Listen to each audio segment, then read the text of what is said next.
c'est le moratoire des faillites. Oui. Nous sommes des grands demandeurs de l'extension du moratoire de la faillite jusqu'au 31 décembre.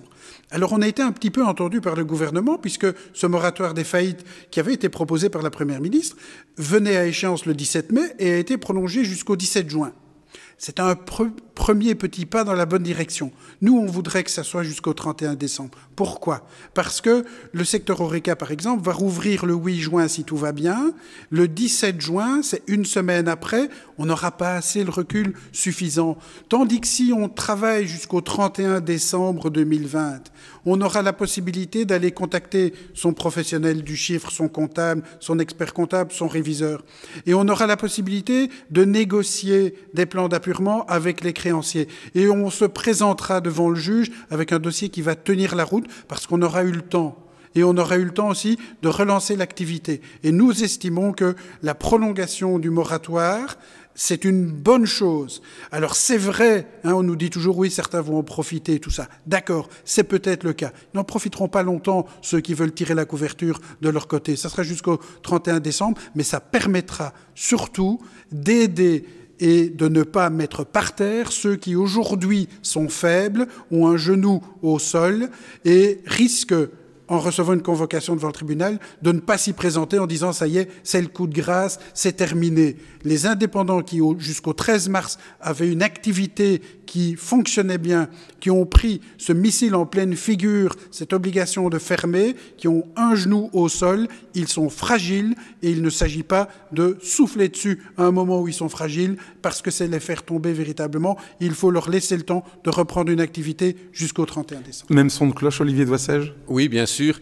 Je voudrais insister sur un point par rapport à ce que Pierre-Frédéric a dit en disant ceux qui ont pris le missile alors qu'il fonctionnait bien. Hein, je pense que dans le moratoire sur les faillites, il faut probablement le prolonger le plus loin possible, mais principalement pour ceux qui fonctionnaient bien avant. Il ne s'agirait pas que des sociétés qui étaient déjà en forte difficulté avant ne soient prolongées au risque à ce moment-là de poser des problèmes à leurs créanciers en termes de récupération de créances, etc.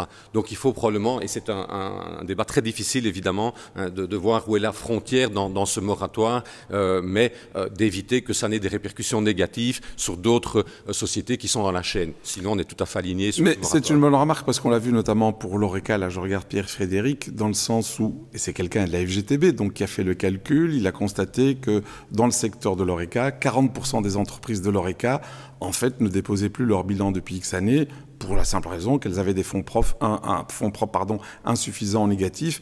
Et donc la question, c'est est-ce qu'il faut aider des gens qui étaient déjà mal en point auparavant? Alors, la réponse, elle est claire. C'est pas notre souhait non plus d'aider ceux qui, ne jouent pas le jeu, ne rentrent pas des comptes à heure et à temps, ça c'est évident.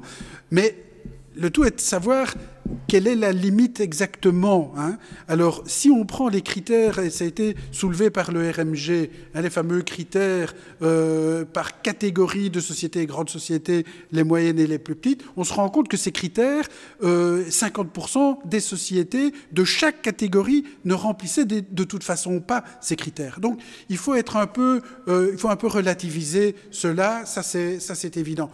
Personne ne souhaite réalimenter une structure qui est vouée à l'échec. Je crois que c'est très clair, encore plus si on utilise l'argent public. Mais il faut être prudent aussi, parce que des situations se sont très très vite dégradées depuis le mois de mars, donc il faudrait être prudent.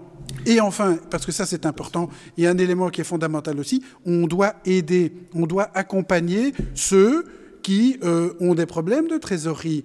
Moi, je suis tout à fait demandeur qu'on mette en place, au niveau de la région wallonne notamment, une structure d'accompagnement pour aider justement ces sociétés et pour éviter les cascades de faillite. Ça, c'est un élément qui est tout à fait fondamental aussi. Olivier. Oui, et dans ce cadre-là, il y a une bonne mesure qui a été prise par le gouvernement wallon qui va de ce sens-là. C'est le programme Réaction que le ministre de l'économie a mis en place avec le gouvernement wallon qui permet justement un accompagnement qui n'est pas seulement financier, mais où il y a un coach, un consultant qui va accompagner l'entreprise dans ce programme Ré-Action pour lui permettre de rebondir avec un accompagnateur qui va l'aider à faire les plans, justement, etc., etc. Donc là, Il y a déjà des choses qui ont été mises en place et qui sont en train de se développer et c'est capital évidemment d'avoir ce soutien qui ne soit pas seulement financier. On sait aussi que de nombreux entrepreneurs aujourd'hui sont seuls face à cette crise et ont besoin d'être soutenus aussi moralement, psychologiquement, dans leur prise de décision. Ce sont pour beaucoup,